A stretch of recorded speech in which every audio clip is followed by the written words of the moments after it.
Korte lamang ang magpapasya sa pamamagitan ng paghabla mo sa kanya. Di ba? Hindi po pwedeng magmamanifest ka.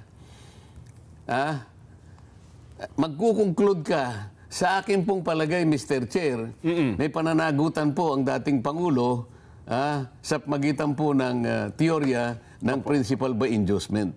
O kaya by conspiracy. Hindi po ganun eh. Going back to your statement that you are taking full legal responsibility to all the victims of war on drugs, both legal and illegal.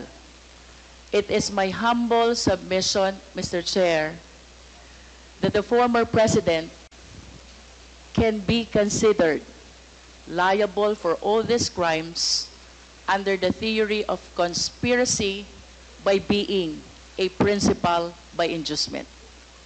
I wish to manifest, Mr. Chair, that without the order, without the reward, these police operatives should not have resulted to killing a huge number of victims of war on drugs. Isang parte ng criminal law na merong tatlong klaseng principal eh.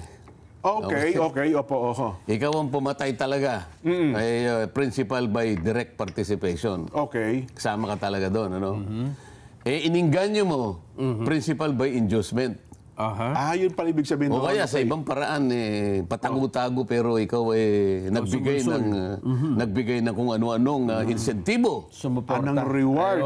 Principal by indispensable cooperation. So yun yung tatlo na yon. Yan, may kanya-kanyang degree ng pananagutan yon. Okay. Kaya lang, Jen, ang pinag-uusapan natin, korte, bago mo ma-establish kung anong klaseng principal siya, kung principal ng eskwela, biro lang yon. Principal suspect. Ang sinasabi natin dito, korte lamang ang magpapasya sa pamamagitan ng paghabla mo sa kanya. Di ba? Hindi po pwedeng magmamanifest ka. Magkukonclude ka. Sa akin pong palagay, Mr. Chair, may pananagutan po ang dating Pangulo sa magitan po ng teorya ng principle by inducement. O kaya by conspiracy. Hindi po ganun eh. Wala po kayong karapatan na gumawa ng anumang klaseng opinyon sapagkat ang korte lang po ang po pwedeng gumawa niyan. Kasi po pagdating sa korte, meron pong due process kagaya ng ating sinasabi. Bago po tayo makarating do sa pagbibigay po ng desisyon ng korte, yan po ay dumaan sa maraming proseso. Yung pong dalawang panig ay bibigyan ng kaukulang panahon para ipresenta ang bawat sarili. Pati ebidensya nila, pati yung pangangatwiran ng kapwa-abogado nila, lilinawin sa proseso sa harap ng korte. Beg to disagree with your premise, ma'am. I understand, Mr. President, but that is a manifestation. Yes, but you know, Thank you, if Mr. police is President. supposed to do his duty, he goes to school for 2 years.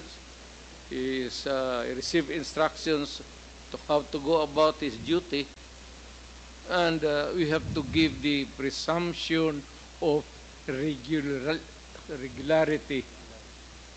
That's a principle of law. Thank you, Mr. President. Pag every time na may ginawa kaya in your favor is the principle of regularity, Presumption in the of performance regularity of duty. of performance of official duty, Mr. President. Thank you for your enlightenment.